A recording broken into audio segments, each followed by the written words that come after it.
Pressing the magazine release frees the magazine from the lower receiver. Rounds are loaded and held under high force of the magazine spring. It's then inserted into the magwell and secured by the magazine catch. Pulling and releasing the charging handle chambers the first round. The charging handle forces the bolt carrier group to the rear. As it comes back, the action spring is compressed. As the carrier returns forward, the bolt strips the top cartridge from the magazine and guides it into the chamber.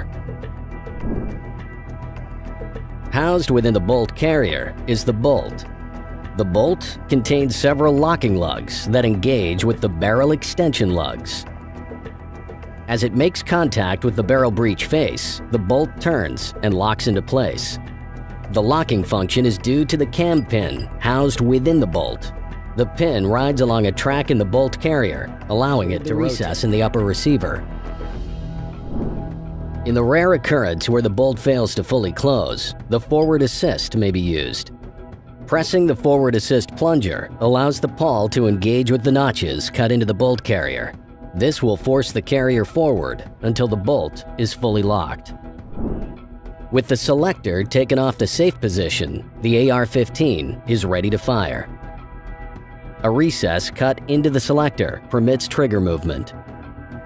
As the trigger is pulled, the hammer is released from the sear. The hammer spring drives the hammer forward to strike the firing pin, causing it to travel forward and impact the cartridge primer. Within the primer is the ignition compound and an anvil. As the firing pin strikes the primer, a spark is created, igniting the propellant inside the cartridge. The expanding gases propel the bullet down the barrel, where rifling grooves impart stabilizing spin on the bullet. The gases escape through a small port in the barrel, through the gas tube, and into the bolt carrier key, forcing it to the rear. Cartridge case and holds it against the bolt face until the ejector forces it through the ejection port, striking the deflector as it exits. As the bolt carrier comes back, it returns the hammer to its cocked position and stays held back by the disconnector. When the buffer reaches the back of the receiver extension, the action spring returns the bolt carrier forward. As it returns, the bolt strips a new cartridge from the magazine and directs it into the chamber. Simultaneously, the extractor clips into the rim of the new cartridge. Releasing the trigger releases the hammer from the disconnector, and again the trigger sear assumes control of the hammer, readying the rifle for another shot. Military variants of the Ar-15, such as the M16 and M4, add a third option for fully automatic fire.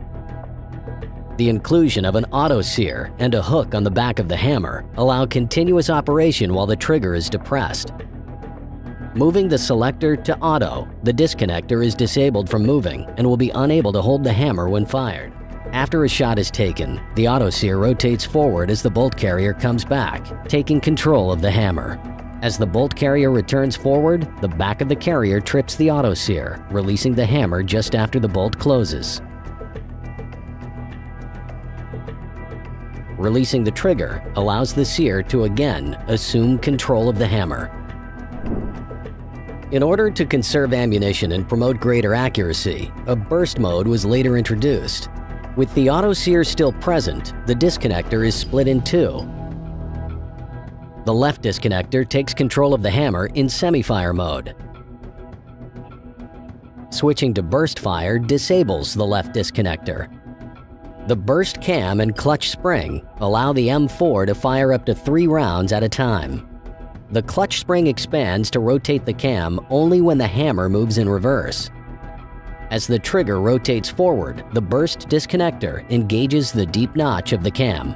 The cam rotates as the hammer is brought back and the disconnector engages the first small notch.